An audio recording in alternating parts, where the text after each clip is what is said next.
the Batman Catwoman cat fight right here on camera. Then Terminator 2's Robin Patrick, international singing sensation Eros Ramazzotti, and lots more. So leave those dishes in the sink and stay right where you are, okay? Okay.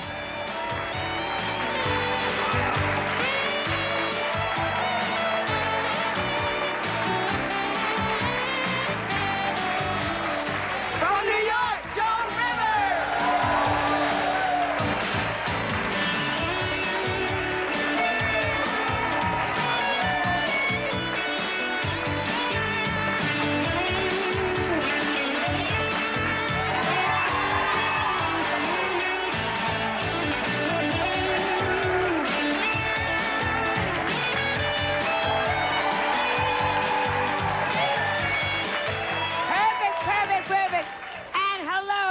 Hello from the city that Canadians think of as just a mean Toronto.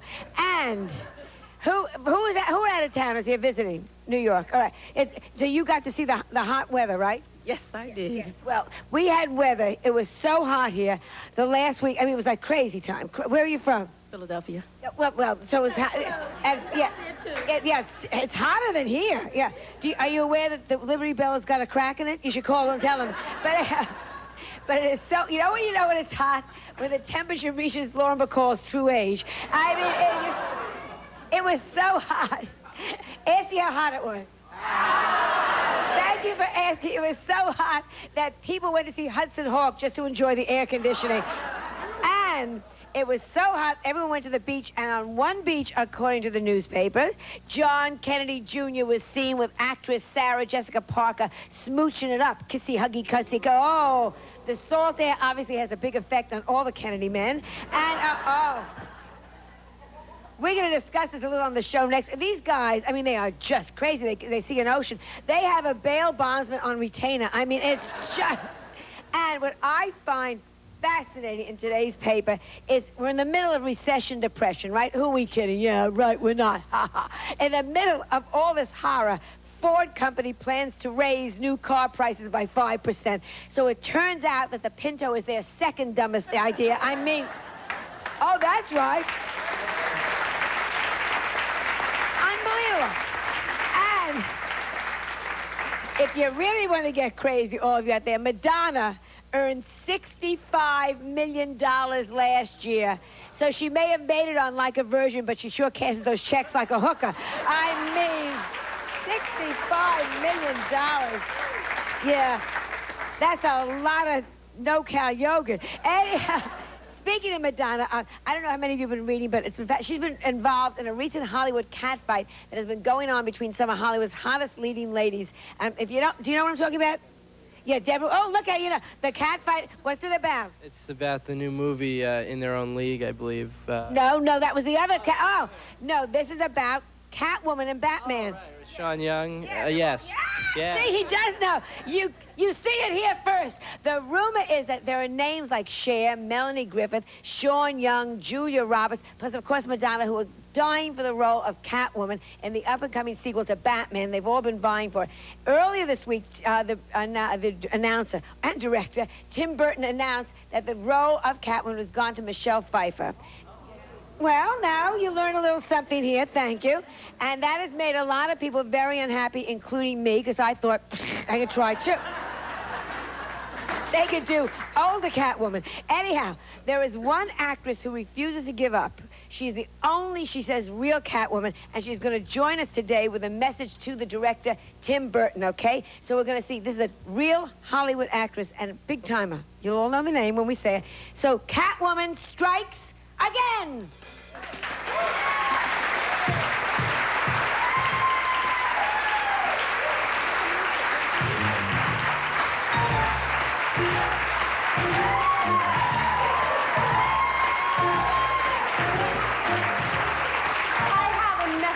For the director of Batman 2. How dare you not make time to see the Catwoman, not even so much as granting me a meeting. How very rude of you. After all, I was in the original Batman cast. How dare you not even return the Catwoman's phone calls. I don't make phone calls very often. And after all, business is business. And doing good business means that you return your phone calls. It's a pretty simple formula, Timmy. How dare you treat the Catwoman so badly? Have I ever been anything except professional with you? Have I badmouthed you? Did I show up late for rehearsals or something? I even jumped up on a horse I was scared to death of because you asked me to. And when I had an accident and fractured my shoulder from falling off that horse, you didn't even send me a get well message. Seems to me old Timmy takes himself pretty seriously now. So I'm going to do you a favor and help you check into reality for a minute. You see, you really do have a wonderful life. Very lucky to do what you're doing. But something must have happened to you since we last met. Because not to grant the Catwoman a meeting and not to see me when I dropped by your office indicates that you're not taking care of business and that you don't have a clue as to who the real Catwoman is. Consider this a formal notice that the Catwoman has tried to get through to you, and you wouldn't listen.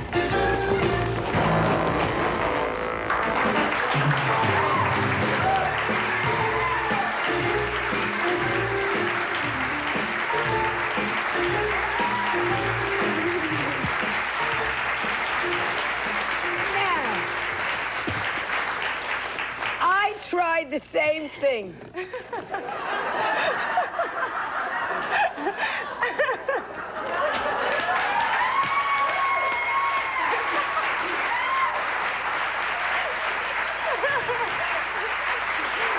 Listen. Listen.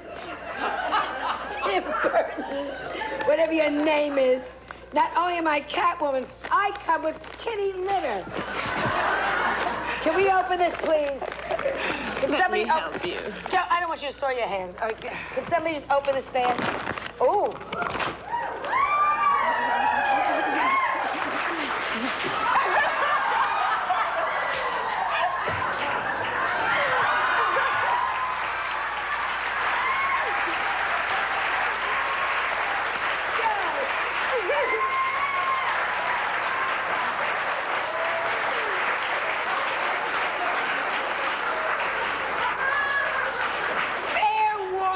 Bitch. From one cat friend to another. You look great. Now, does everything know? Should we play the game? Do you know who it is? He's just fine. I haven't heard from him recently. Oh. I got some. Oh, wait. Can we say who it is? For the three people out there that don't know? Not yet? All right, let's play the game. Are you a star? I don't know. Are you a household name? Probably not. Are you the real Catwoman in your heart? Yes. Okay. The papers say Michelle Pfeiffer got it. What do you have to say about that? No problem with Michelle as a person or another actress, but... Why? But is she the Catwoman? Well, we'll see. We'll see. Do you know who it is? Yeah. Sean Young, absolutely.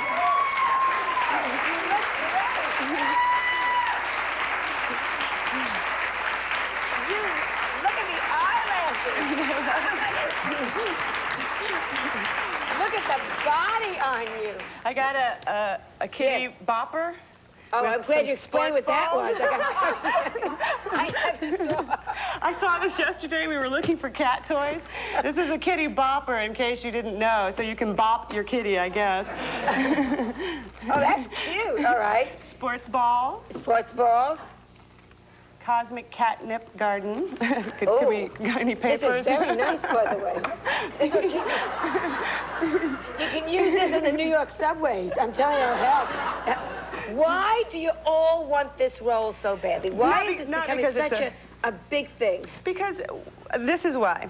Hollywood has become an unfortunate situation where art and commerce, you know, are at odds, and art is sort of like an endangered species, and the big blockbuster becomes what makes it possible for people to gain more power, to do other roles, to demand more and better roles. So everybody knows that, I mean, the first Batman wasn't acclaimed as a fine movie. you know. Let's put it nicely. Yeah, and so, you know, but it made a lot of money, so there was obviously something in it that people wanted to see. So they know the formula for this will attract a lot of people to go see it.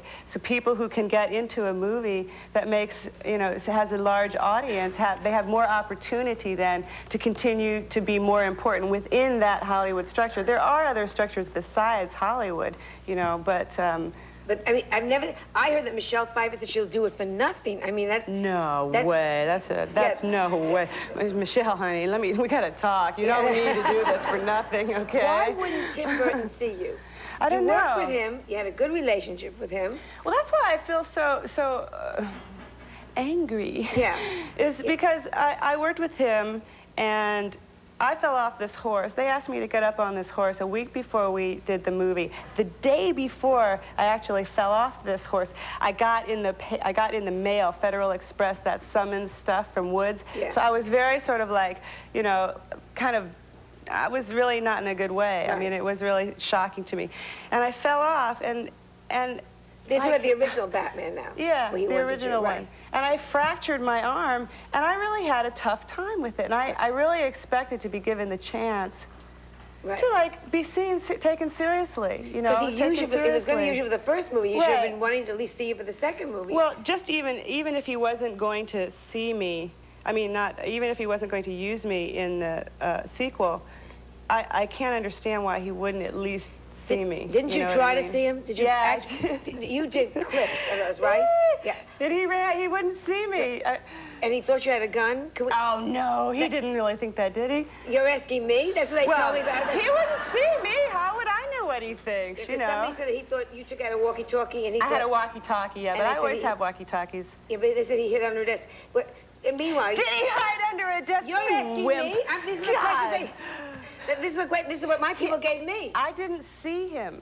He wouldn't see me. He ducked me. He ran. And then later on, my agent told me that he was going to hire a bodyguard because I was going to, you know, because I was like a dangerous, lethal person Why or something. do you have this reputation? I've met you now, 4 times? Mm-hmm.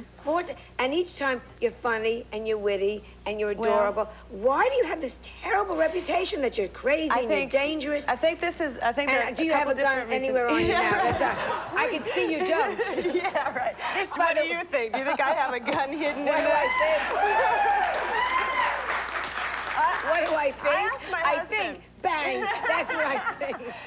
I asked my husband, I said, well, honey, what is it about me that scares people so much? But he said, you just can't work with people who are, either dishonest in any way or who aren't strong. You know, if you're going to deal with anybody who has any kind of dishonesty going on, either with themselves or with the world, you're not going to sit well with them, because I'm not the kind of person who's anything but really direct. Let's go to commercial, and I want to come back and talk to you about the fighting for roles, and I want to show that little clip you did, home movie, of you trying to get into Warner Brothers. I love things like that. It's so nice to see a star humble herself, you know. This makes me feel, it cheers me up. These lips, I cannot tell you how much salve they have on them at all times. We will be, I kiss everybody. Thank you. We'll be back in a moment with Sean Young, so stay right where you are, okay? Okay.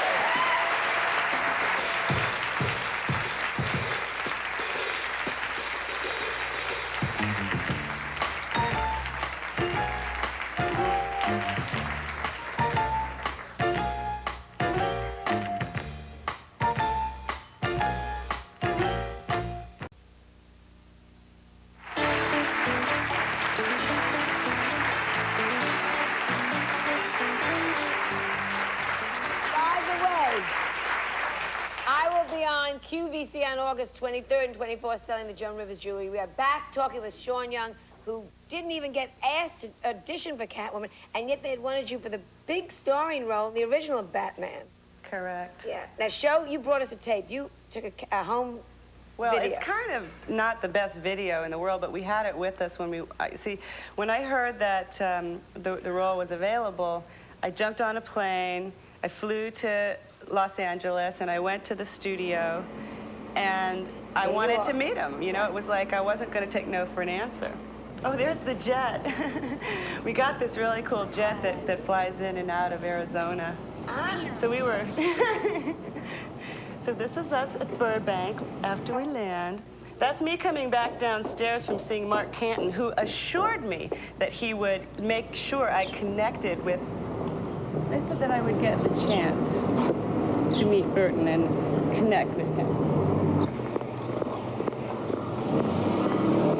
I think it means that they know, I mean, clearly Mark Canton and Michael will know what I'm talking about, you know, and the person-to-person experience of it, and the intensity of the passion I show to get on a plane, you know. That's a lot to do for a part. Yeah. A lot. This is a karma part for me, though. It's not the fine quality of the role. Yeah. You know what I mean? It's like, there I was walking along in my career, and I got blasted by everybody's crap. And then at the end of it, I was holding all this crap, and I had to say, how much you want for this crap, you know? And it was really painful for me. So to lose that role at the time was also very painful for me. And I never expected Burton to automatically cast me in the next one, but I certainly expected to be given a chance, you know what I mean? Especially since I had undergone so much difficulty with the first one. And at Warner Brothers, and from the bad advice from my agent at the time, you know, made me sign this release that I wouldn't sue Warner Brothers because I had fractured my arm and everything. And his reasoning was because you don't want to, you know, make an enemy out of people and things like that. And I'm like, well, you know, everybody has their opinion of me anyway, so. Why do you... A lot of good it did me, huh? I mean, they really certainly turned around and treated me with kindness. But do you expect that in California? Who are your friends? Did you make any real friends in Hollywood? Well, yeah, some. Yeah. Some. I tell you, the people who I'm friendliest with are the people who really work behind the scenes, like all the crew members. I really get along well with crews, and I really enjoy them because, A, they don't take themselves that seriously. You know what I mean? And they're just working people. And that's what I consider myself, a working person. I just go to work and I try to do a good job, and that's that. And I don't get into the, like, this thing that happens, you know? You said something which I thought was so true. See, you talk too much. Yeah, I know. You've got to learn not to be so damn honest. Or I just have to learn to get into another career. It's like... Oh, well, sure. But that's how I feel. I feel like... So what you do, go to Woolworths and sell I could sell do... kitty litter? I mean, it's like, you know... But that's the thing. What they try to do is make you feel like you can't do anything else. I can do plenty of other things. Yes, but why should you have to? Well, because the choice is either I remain the honorable person that I feel I am, which is an honest person. You know, I've learned to be a lot more quiet than I used to be, but certainly I'm not ever going to be a phony person or a person who doesn't believe I have to stand up for what I feel is really important. Who are some of the egos? You said, which I loved you for saying, and this was Us Magazine, you said, you were talking about men, and you said, I've had so much experience dealing with enormous male egos that for me it's almost like a comedy routine. Well, who are some of the egos? Warren Burton. Warren Burton. That's my friend. He's my friend, Warren. And maybe the same thing applies there, too. But Warren Beatty tried to sleep with you. He's not a... No, he never tried to sleep with me. He just... Well, make love to you. Yeah, I mean, he tried to... Bed. He tried to grab me and kiss me. That's really what the extent of it was. See, Warren is not a... Warren's... What's the word? Warren's not egotistical. It's sex crazed. It's like... I don't know the word for Warren, really. It's like he talks very well. He's a very charming man, and it's not in person that he's ever that way. It's behind your back that he's that way. Who else did you find trouble with? God, it's awful. What movies have I made recently? What was the last movie you made that you came on to plug? That was the one with Kiss Before Dying. Yeah. Well, what happened there? I'm never going to work again, Joan. Yeah, but a lot of people... It wasn't a hit. No, not all right, but other people go from, I mean, let's go look at some people's careers. You go from one flop to another flop, then hit, then flop, flop, hit, flop, flop. I mean, Well, I mean, I could comment on everybody, but this is the main issue here is that we're talking about a business that has made art an endangered species. It's no longer safe to be honest. It's no longer, it's like the egos are so rampant and people's, it's a personal issue now. Egos become this personal thing. It's not business. It's like who slept with who, and I know this person, and they won't ever badmouth me, and they won't ever do this. It doesn't matter whether that person deserves badmouthing or not. It doesn't even matter. That's what the industry is today. If you played the game from the start over again, who would you sleep with to get to the top? If you know, I mean, you know, tell if you who would I like to sleep with? Not like to sleep with. But, I'm a real Trekkie. Yeah. You know who I really had a crush on before I got into the business was Captain Kirk, Star Trek. I mean, I used to have fantasies of being, like, caught in an elevator with him, you know? It's like that woman, like, I can't do it, but you can do it to me, you know? It's like, you know. But who, for a beginning actress, would she, seriously, because you know the inside, who, if she had to sleep with 5 men to become a star? She has talent, but now she's got to sleep with her. Would it be Michael Eisner? Who would be the 5 she would go after? He's the head of Disney. I mean, who would you say to a girl? Who would you say to a girl, these are the 5, grab them and jump them? Who, I mean... Well, you mean in terms of power? Power and becoming a major star, I suppose Michael at CAA, Ovitz. Mike Ovitz, the head of CAA, that's the biggest agent. Yeah, I would say that he'd be pretty, if he would even get into that. Yeah, what would you say she could get in? Yeah. Who else? That's one. I would say maybe Steven Spielberg could be real helpful. Steven Spielberg could be very helpful to her, all right. Who else? 3 more. Jewison, that guy. Norman Jewison. Yeah. Very helpful. Probably sleep more with directors than with leading men. So you know Tim what I mean? Burton. Or producer. Yeah, but... Not if I were paid $1 million. No, but we just say to a nice girl in Iowa who she has to sleep with. But you see, a nice girl from Iowa wouldn't want to sleep with somebody like that. Then a tramp from Iowa. Okay. Who would be the power man that they would sleep with? You see, I'm not a good person to ask because I've never been into power. Yeah. I mean, the idea of sleeping with somebody for any other reason other than that I love them just, you know, it just doesn't occur to me. What would you do to get a part? Well, I'd storm into Mark Canton's office, you know what I mean? Yeah. You know, which was pretty funny.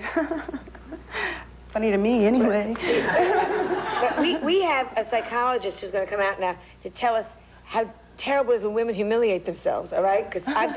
And they're going to help me now. They're going to help you, and they're going to help me. I mean, to keep my show going. You understand? I'm sitting here in a Karl Lagerfeld suit on kitty litter. It's considered good luck. Yeah. Not for June Allison. This means the end of her career. We'll be right back. We'll be joined with psychologists who will give short advice about rejection.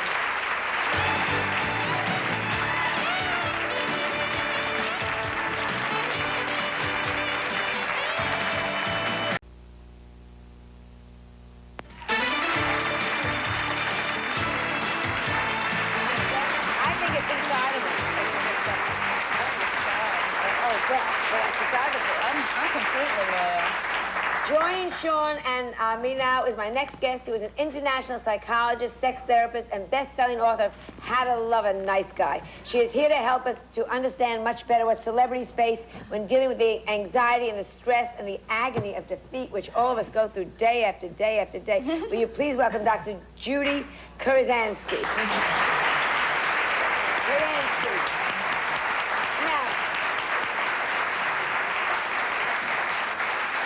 People sit there outside and they see us. They don't know the phone calls I call to people, please come on the show, and they turn me down. Here is Sean sitting here looking great, fabulous, great body, famous. They know the name, a household name, and she's putting herself on the line like that. Is it healthy? Very. She has to. And not only in her business, but everybody in all aspects. Cat women don't cry.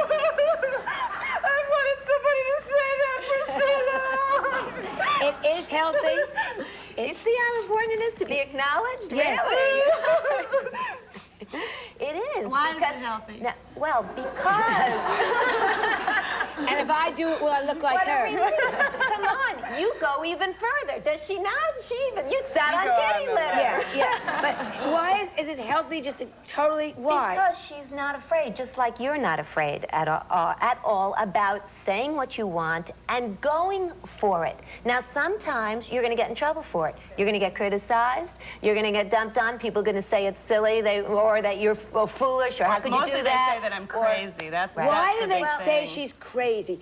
Every time she comes out and she says things like, the male egos are stupid, or I want this, they come back and say, this is a crazy lady. Right. Well, you've gotten involved with some men who have pretty heavy-duty egos themselves, and you butt heads with them.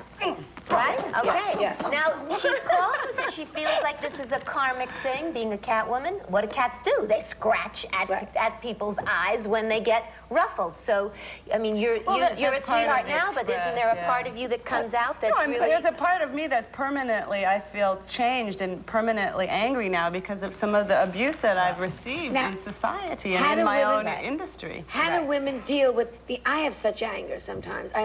I wrote a script for a star who my name was, who read it and didn't like it. 2 years work, turned it away.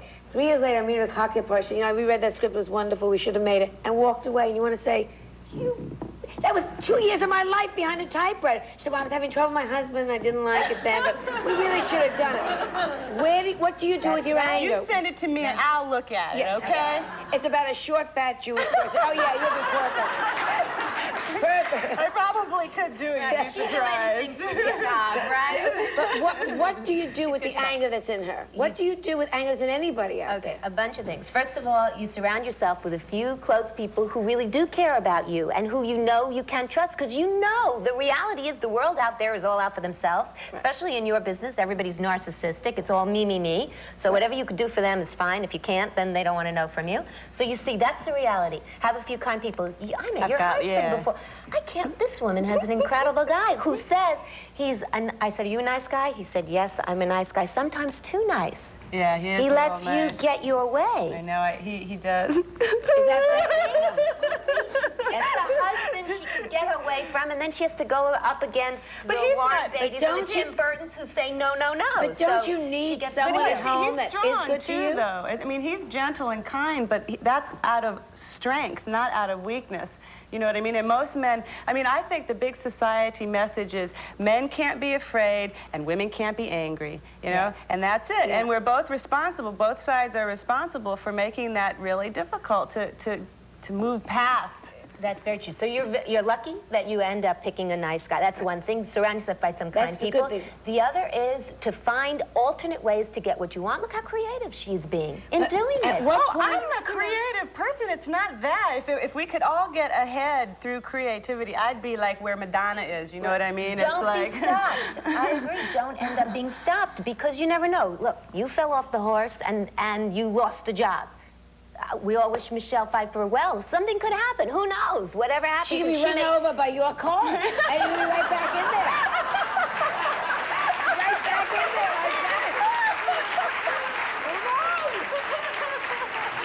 like that. And then you have to have a spirit inside yourself that never gives up and never lets them get you down. It's like Morgan Fairchild once said to me. She said, "This fabulous." She's very cool. Morgan Fairchild said to me, she's had to go. She's wanted jobs, and they don't like that her nose is too perfect. She has this waspy look, and it doesn't work for some roles. So she says her mother taught her, never let the bastards get you down. But when do you walk away?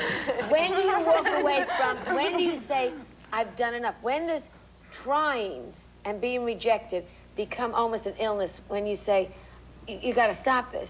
Right, okay. If you're obsessed about it. Yeah. And if you're constantly going, if you can't sleep at night, if you can't eat, if it's all the things that, if it's all your whole conversation, you're consumed with it, that's all you could talk about, how is it shoulda, woulda, coulda, that's the shoulda, woulda, coulda syndrome. Yeah. Shoulda happened, woulda happened, if it stops you from moving forward. The way to do it is to turn your anger into action. That's an A into an A. Yeah. The anger into action, to do something about it. So you've done something about it.